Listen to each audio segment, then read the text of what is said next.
Respectfully, I seen your titties on the internet, so I can't really take you serious. Run it. Running Point Season 1 Recap.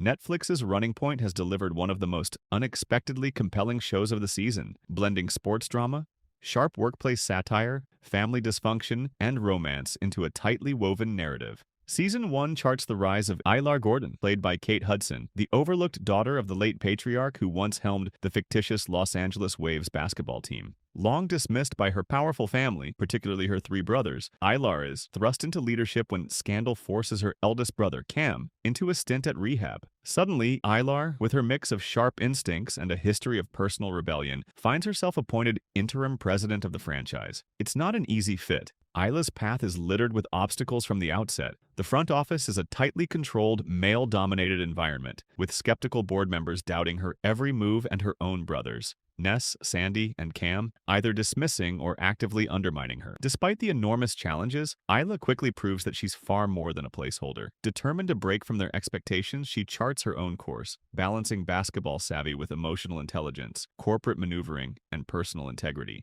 Her first challenge is immediate. The team is struggling early in the season, and the family is pressing for a quick fix by trading embattled star point guard Travis Bug. Ness and Sandy advocate for the trade to clear cap space and signal a rebuild, but Isla, proving she understands the game beyond just its business side, secures a promising rookie from the D-League and restructures cap allocations, finding a middle path that keeps Travis and satisfies most of the board. It's a smart, nuanced move that keeps the season alive and establishes Isla's leadership style. Bold but calculated, collaborative but unafraid to stand alone. Simultaneously, Isla faces personal upheaval when she discovers that Jackie Moreno, a humble concessions worker at the Waves Arena, is actually her half-brother. Let me get this straight.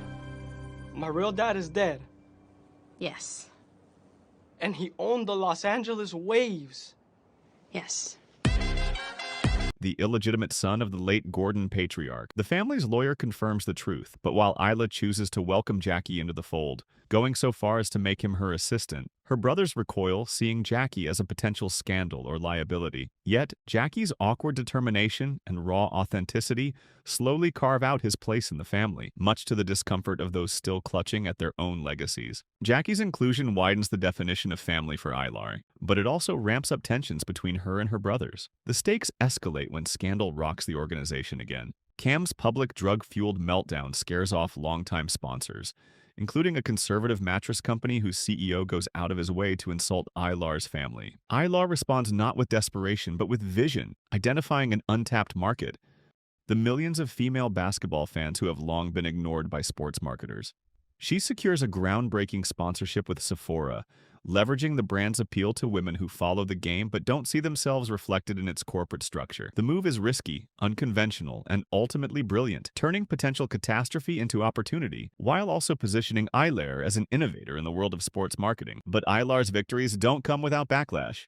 Travis Bug, talented but immature, posts a disrespectful video mocking the Sephora partnership, adding misogynistic undertones by defacing his jersey and going public with his disdain for the female brand. Public scandal explodes again. Isla wants to confront Travis head-on with anger and authority, but is wisely advised by her head coach, Jay Brown, to take a more nuanced approach. "Your father could scream at players and they feared him," Jay explains. "But if you do that, they'll just hate you." Isla opts instead to invite Travis to dinner, appealing to reason and responsibility, and while the situation eventually stabilizes, the friction underscores the gender double standards Isla battles daily. The interplay between Isla and Jay Brown grows more charged over time. Jay, once a promising basketball star, and now a coach fighting demons of his own, including a broken family life and tabloid scandals, emerges as both confident and potential romantic partner. Their relationship evolves from wary mutual respect to something deeper, complicated by their professional obligations and emotional baggage. As Isla's engagement to Lev, her pediatrician fiancé, frays under the pressure of her job, the simmering tension with Jay becomes one of the show's most intriguing emotional arcs. Lev, portrayed with heartfelt vulnerability by Max Greenfield, increasingly feels sidelined in Ilar's world. His career ambitions would take him to Minneapolis, but Ilar's world is fully enmeshed with the Waves, their future together uncertain. By the finale, they've spent a month apart, struggling to reconcile Ilar's dedication to the franchise with Lev's need for partnership and emotional availability. Isla tries to pull them back together, recognizing how much she values what they've built. But Lev, rightly, doubts whether there's room for both love and the waves in her life. The season concludes without giving viewers a clear answer about their future, leaving a poignant emotional thread dangling as Isla's personal and professional spheres continue to collide. Meanwhile, Jackie's adjustment to life in the Gordon family circles deepens in complexity. He awkwardly navigates his new assistant duties. Good morning, Los Angeles Waves, Isla Gordon's office. This is Jackie Moreno speaking. How may I assist you today? That is way too long. Just say Isla Gordon's office.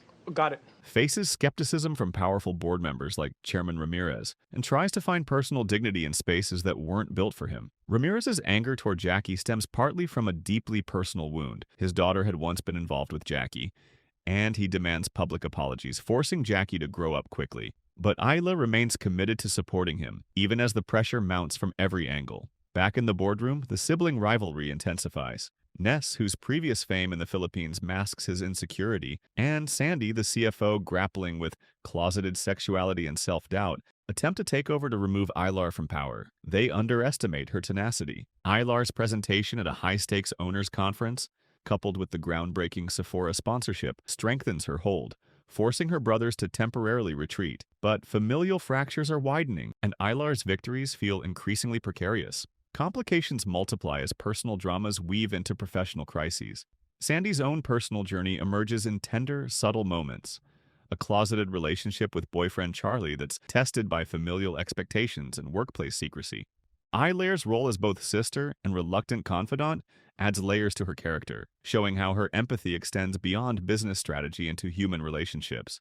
Further pressure builds as head coach Jay faces a public relations disaster when a nightclub altercation, fueled by ex-wife drama and personal despair, lands him in hot water. Isla navigates yet another crisis, restructuring Jay's contract to allow him to move to Boston at the end of the season to be closer to his children. In return, Jay recommits to coaching through the playoffs, forging a late-season surge that brings the Waves to the brink of greatness. And then comes the playoff run, a pivotal moment for the franchise. Under Isla's leadership, the Los Angeles Waves make a miraculous push to Game 7 of the Western Conference semifinals, their most significant playoff appearance in 5 years. It's a symbol of everything Isla has fought for: legitimacy, respect, and a seat at the table. But sports, like life, doesn't always play fair. The Waves lose heartbreakingly on a half-court buzzer beater. Ilar's emotional pregame locker room speech, evoking leadership and unity in a way that feels earned, not performative, shows how far she's come. But the narrow loss underscores how success in this world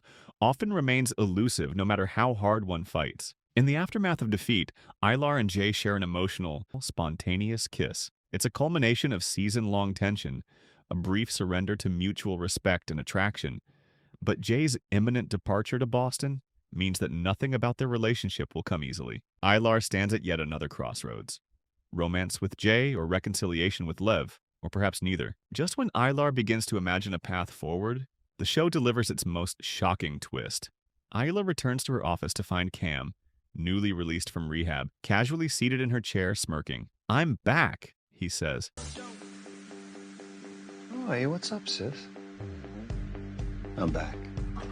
After spending most of the season undermining her from afar with leaked trade rumors and quiet manipulation, Cam's sudden reappearance signals a looming corporate war. The power struggle between siblings has moved from whispered threats to overt confrontation. Isla has spent the season proving she's capable of leading a professional sports team in one of the harshest, most skeptical arenas imaginable. But Cam's return could undo it all in an instant. Season 1 of Running Point closes on that knife edge of uncertainty, setting the stage for what could be a powerful and emotionally charged second season. With Isla's presidency under threat, her relationships in flux, and the future of the Los Angeles Waves hanging in the balance, the story leaves its audience craving resolution. Netflix has yet to confirm a renewal, but the layers of unresolved tension, from sibling rivalry to corporate intrigue to personal fulfillment, make a second season not just desirable but necessary.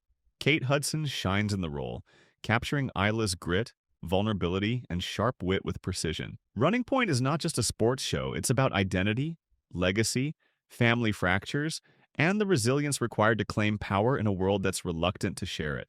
Whether Isla ultimately keeps her seat at the head of the Waves or loses it to old power structures remains to be seen. One thing is certain, she's no longer content to sit on the sidelines. If you love this recap, Don't forget to like, subscribe, and hit the bell for more deep dives into your favorite shows. Look, I also just want to say I did not have sex with Isla Gordon, okay? Not even a little bit. First of all, she's my boss, okay? And for two, respectfully, that shit's old. If she was much older, that'd be hot, like Helen Mirren, or younger, obviously. But she's just kind of in that gray area that just doesn't really do it for me, all right?